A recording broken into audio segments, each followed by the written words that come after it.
बिस्मिल्लाहिर्रहमानिर्रहीम, अस्सलाम वालेकुम। आजकल लीमू का मौसम है और लीमू हर जगह बहुत ही सस्ते दाम मिल रहे हैं। आज हम इसका जूस फ्रीज़ करेंगे और उसे सेव करेंगे ताकि हम उसे पूरा साल भी इस्तेमाल कर सकें। तो लीमू को आपने सबसे पहले अच्छी तरह से धो लेना है। इसे 2 हिस्सों में काटने के बाद आप लीमू निचोड़ की मदद से तमाम लीमुओं का जूस किसी भी पैन में सबसे पहले निकाल लीजिए। लीमू विटामिन सी का ख़जाना है। इसमें विटामिन ए, बी और ई भी पाया जाता है। यूरिक एसिड को ख़त्म करता है, खून को साफ़ करता है और हाजमे के लिए मैं आपको इसकी एक टिप अभी बताती हूँ। पहले हम इसका जो लीमू का जूस है उसे हल्की आंच पर पकने के लिए रख देंगे। जिसके छिलके हैं उन्हें भी हमने ज़ाया नहीं करना, क्योंकि इसका पल्प और गुठलियों समेत इसे जो भी पतीले आपके काले हो चुके हैं उसको इसमें बॉयल कीजिए। साथ में इसके मीठा सोडा डाल दें, नमक डाल दें और उन्हें अच्छी तरह मांजें। बहुत ही आसानी से आपके पतीले और यूटेंसिल्स जो भी किचन के आपके उस पर ग्रीस जम चुकी है तो वो बिल्कुल आपके चमक जाएंगे। इसे आइस क्यूब ट्रे में आप महफूज कर सकते हैं।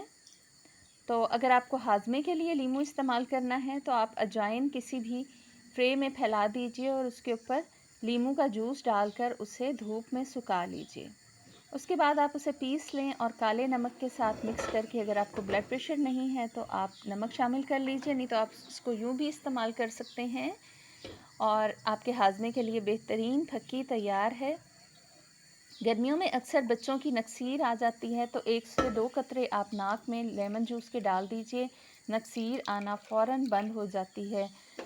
लीमू को अगर आपके चेहरे पर पिंपल्स हैं तो आप इसका जो छिलका है उसे आप दबाकर जो उसका जूस है वो अपने पिंपल पर लगाइए रात को, और सुबह आप उठेंगे तो आप देखेंगे कि पिंपल बिल्कुल गायब होगा।